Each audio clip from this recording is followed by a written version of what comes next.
Okay, today's lesson is about exponents. We're going to be reviewing what you already know from last year, and I'm going to show you my own shortcuts for how to simplify expressions that have exponents.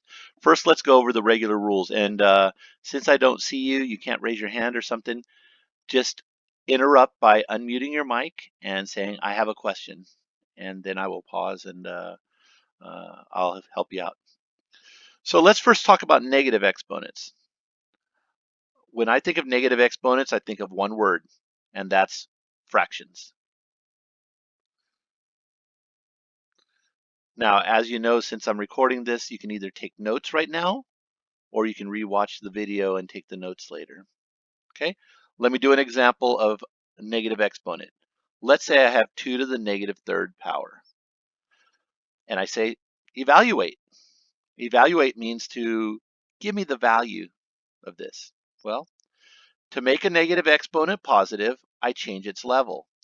And if I were to think of this as a fraction like this, I can see the negative 3 is in the numerator. To make it a positive exponent, it's going to go down to the denominator. Then I evaluate 2 to the third power, and I get 8.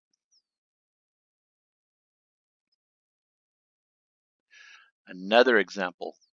What if I have a negative exponent on the bottom?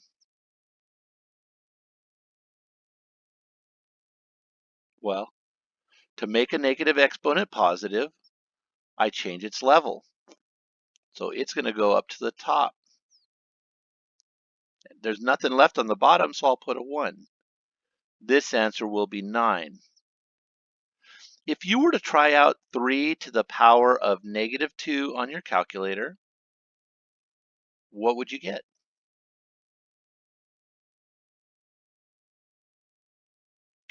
Well, we've got to write it the normal way, which is 3 to the negative 2. And that hasn't the invisible 1 underneath. Now I have a negative exponent.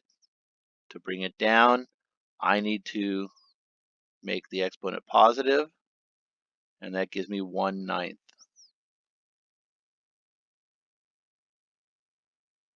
Okay, let me give one for you guys to try. I want you to simplify this for me. 4 to the negative 2 times 5 to the third. 4 to the negative 2 times 5 to the third. Give me this as a simplified fraction.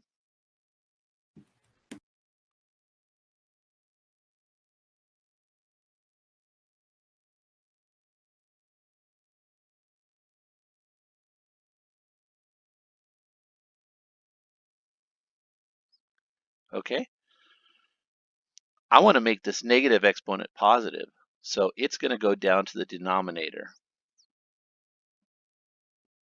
Then I do 5 to the third, do it in my calculator, 125, and 4 squared, which is 16. 125 and 16 do not reduce. This is a simplified fraction. Done.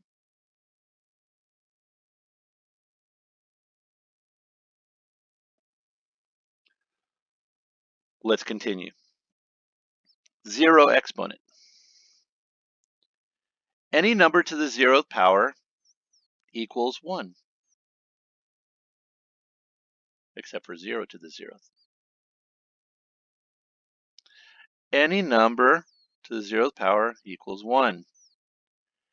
Any fraction to the 0th power equals 1. Negative numbers to the 0th power equals 1. Decimals to the 0th power equals 1. And pi to the 0th power equals 1. Whoa, why did I write a 0?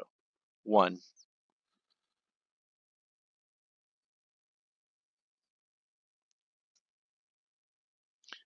Any questions? If you have a question, go ahead and speak up now.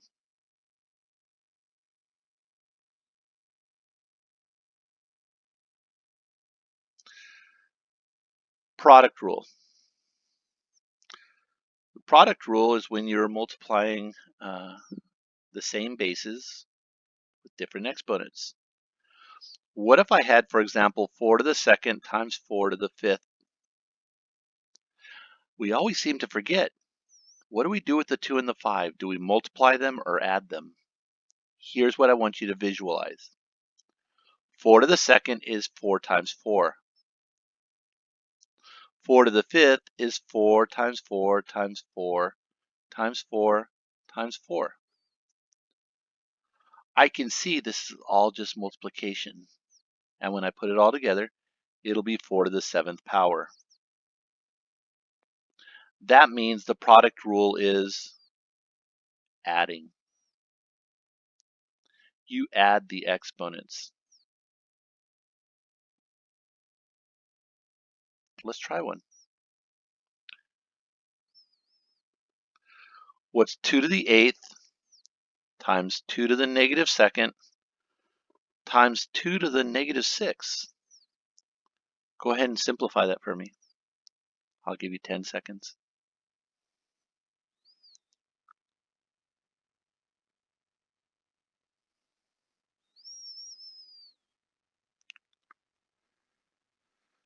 Okay, since these bases are all the same, I can add the exponents. Be careful, because if the bases are not the same, you can't apply the product rule. So I'm going to get 2 to the 8 minus 2 minus 6. 8 minus 2 minus 6 is 0. Oh, 2 to the 0th power is 1.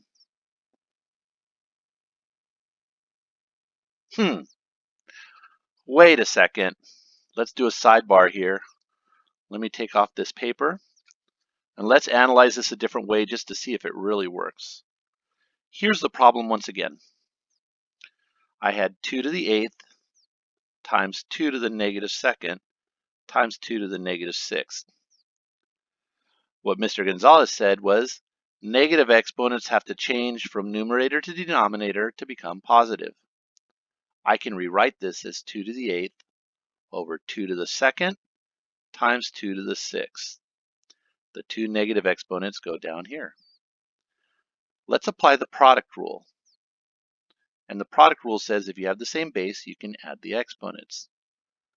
2 plus 6 is 8. And what happens when you have the same number on top and bottom? They reduce, and it equals 1. If you remember a moment ago, that's exactly the answer we had. 2 to the 0th power equals 1. It's the same. Any questions? Okay, the quotient rule. If the product rule is adding, the quotient rule is subtracting. 2 to the 12th over 2 to the 10th. These are the same bases. That means I can subtract. My answer is 2 squared, which is 4. You can try this on your calculator. You can go 2 to the 12th divided by 2 to the 10th, and you're going to get 4. So what about when you have a negative? 3 to the 5th over 3 to the negative second.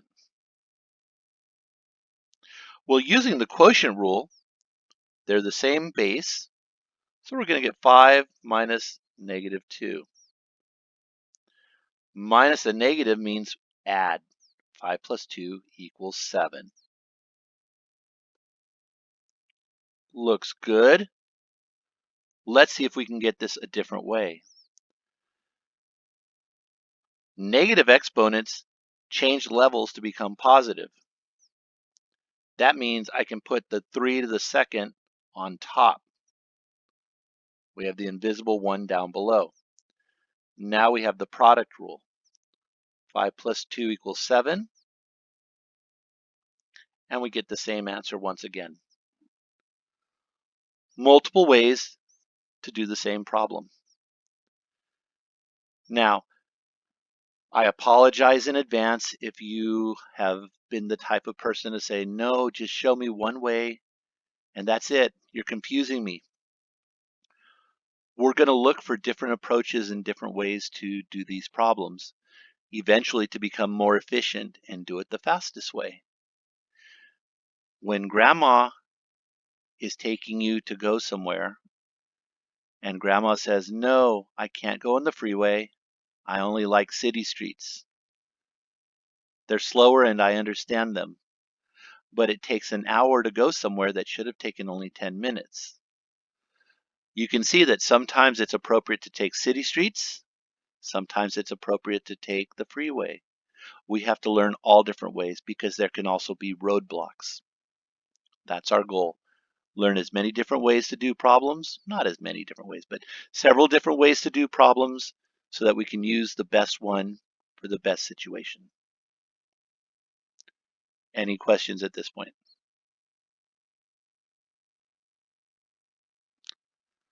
Let's continue. Parentheses. First off, if you've got a power to a power, like 4 squared to the fifth, well, we know the fifth power means write it out 5 times.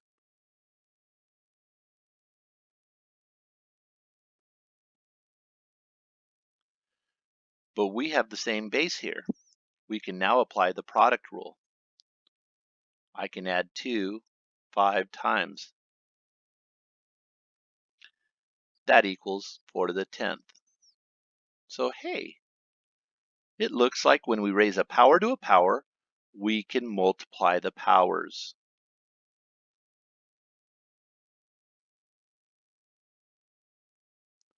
Second thing with parentheses, we distribute powers. I'm going to start right off with a difficult one. 2 to the third over 5 squared and 7 to the negative 1. And I'm going to raise this whole thing to the negative third power. All set? First, I want to look inside the parentheses and see if there's something I can simplify. You don't have to do it this way. You can do the next step first and then you can go in either order. This is what I do. I see the 7 to the negative first. I want to take it upstairs to make it positive. So I'm going to rewrite my problem like this.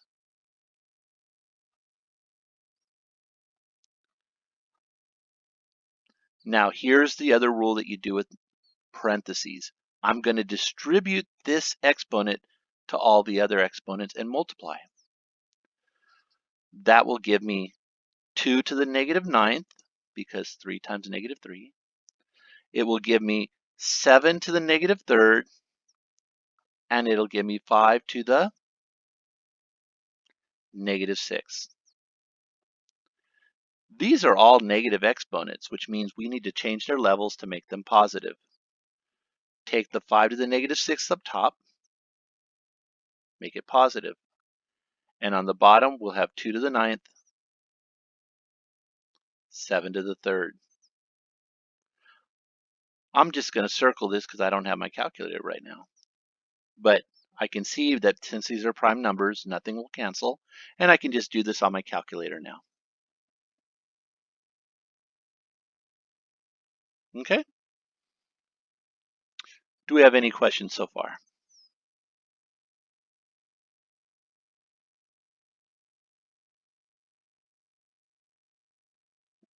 Okay. Let's continue on. Those were with numbers. We're now going to do it with variables. What does it mean to simplify an exponential expression? We want no more parentheses. We want no powers to powers. Each base happens only once. And there's no negative or zero exponents. This information is in the text that I attached to your homework. It's also in your Blitzer book for periods 1 and 4. I'm going to show you how to simplify a few expressions, and then we're going to try some out on the homework. Here's my first example. Let me put a box around this so you don't think it's a fraction.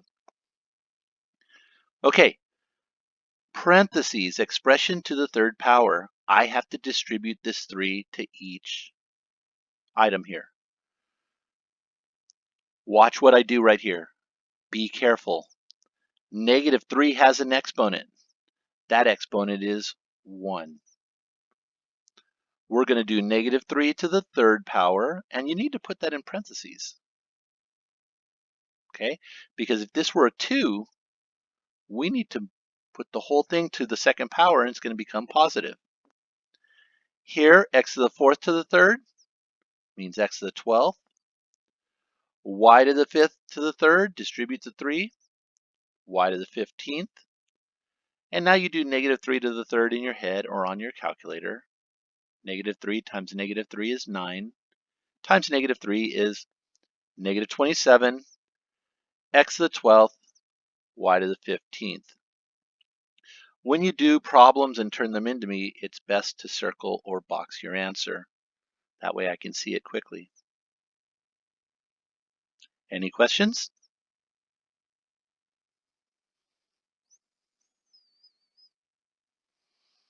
Let's continue with the next one. I have two expressions here. Neither parentheses has an exponent on top. So I can basically take the exponents off or imagine it without. So what I can do here now is multiply my numbers first. -7 times -2, that's 14. Now I'm going to underline the x's and know that I have to combine them using the product rule. Let's add the two exponents. This has an invisible 1 up here. Be careful. 1 plus 5 is 6. And then we just do the 4 and the 6. I'll do a double underline to know that I've used it up. 4 plus 6 is 10. Circle or box your answer. Now, if you think I'm going fast on these are all available as well in your textbook. They may even do a different approach. And if you need me to redo it for you, we can do it again later after this video.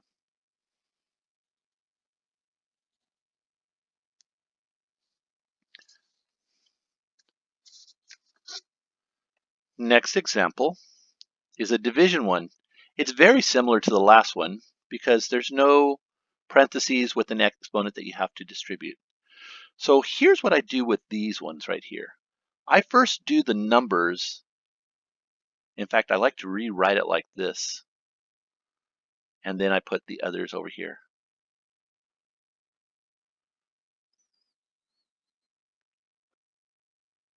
Okay. So I say, okay, -35 and 5, what goes into both of those? 5 does. 5 goes into there once.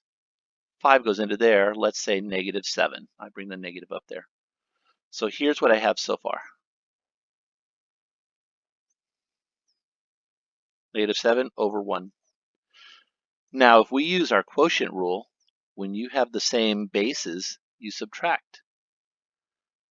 2 take away 6. 2 take away 6. And here, 4 take away -8. Notice that I am putting the answers on the top line. When you directly apply the quotient rule, you put your answers in the numerator. Let's continue to simplify. I get -7 x to the -4th because 2 minus 6. And 4 minus -8 is 12.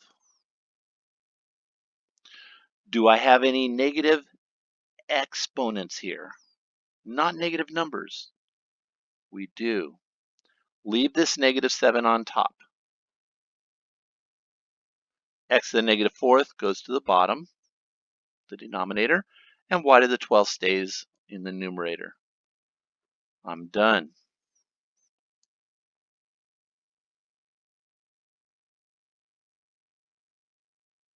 Anybody have a question on that?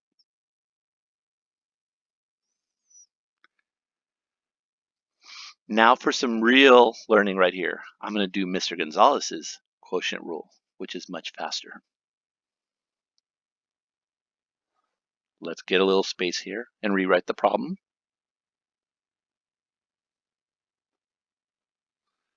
And see if you can follow me.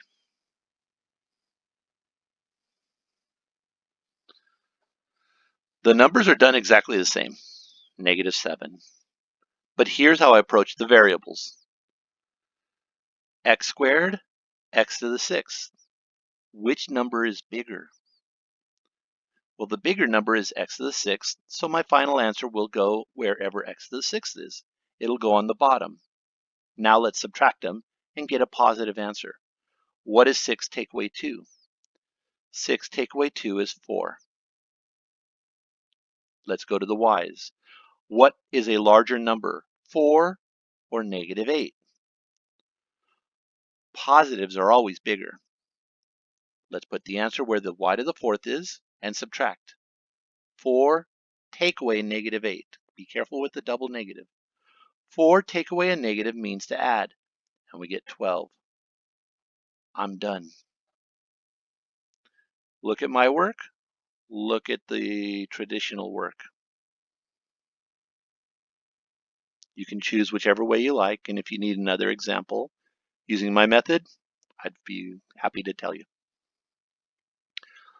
Let's do our last example here, and I'm going to do it the traditional way and then Mr. Gonzalez's way. The traditional way says to distribute the exponent to all the other exponents. And I can see the 4 has a 1 invisible there and the y has an invisible 1 there. So when I distribute this, I need to distribute it to the 4, the x, 2 times -3, and the y. Now we just start applying our rules. Negative exponents change levels to become positive. The 4 to the -3 goes to the denominator to become a positive. The x to the -6 goes to the bottom to become a positive. And the y to the 3rd goes to the top. I'm done if you remember the rules of simplifying. I don't actually have to find 4 to the 3rd. It's easy to do, but in this moment, I don't have to do it. Okay? If we were to put the answer on Go Formative, it would be much easier to put the actual number of whatever 4 to the 3rd is instead of 4 with the caret and the 3. Now, one more way to do the problem, my way. When I have a negative exponent outside of a parentheses, to me that just means take the reciprocal, like it meant fraction before. So the first thing I'm going to do is just flip them. And now that exponent became positive. Now I can distribute a positive number to all of these. I get y to the 3rd, I get 4 to the 3rd, and I get x to the 6th. If that's easier for you, go for it. If you prefer the other method up here, feel free to do that. Do we have any questions?